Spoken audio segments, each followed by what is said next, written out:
దీపాదాస్ మున్షి గారు, వారితో పాటు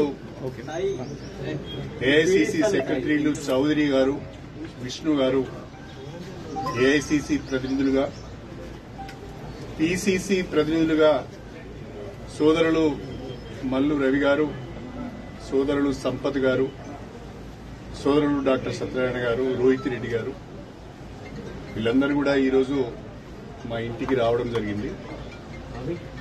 వారందరూ కూడా అటు ఏఐసి నుంచి ఏఐసిసి నుంచి ఇటు పిసిసి నుంచి మీరు పార్టీలోకి రావాలి, తెలంగాణలో కాంగ్రెస్ పార్టీని బలోపేతం చేయడానికి మాతో కలిసి పనిచేయాలని చెప్పి ఒక ఆహ్వానం నాకు ఇచ్చారు. నేను నా శ్రేయోభిలాషులు, నాతో ఇన్ని రోజులు కలిసి ప్రయాణం చేసిన కార్యకర్తలు, వాళ్ళందరితో కూడా మాట్లాడి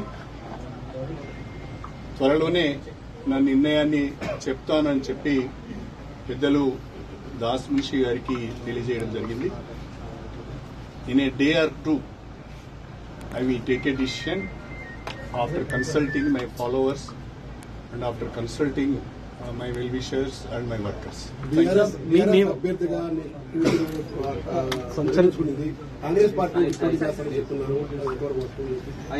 ఇక కాంగ్రెస్ పార్టీలోనే చేరలేదు.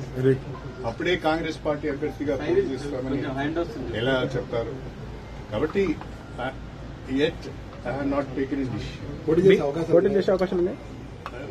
I have to take a decision first. Then I will think. మీరు మీ క్యాడర్ కి ఏం చెప్తారు సార్? అంటే ఈ నా క్యాడర్ కి నేను మాట్లాడే విషయాలన్నీ మీకు చెప్పను కదా సార్. బీఆర్ఎస్ అన్ని అవకాశాలు ఇచ్చినా ఒక్కొక్కరు చేజారిపోతున్నారు. కేకే విషయంలో కానీ మీ విషయంలో కానీ అంటే ఏం జరుగుతుంది పార్టీలో? For various reasons party is losing ground. For various reasons people are moving away from BRS.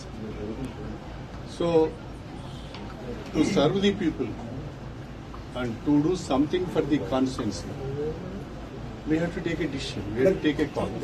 ఉమ్మడి వరంగల్ జిల్లాలో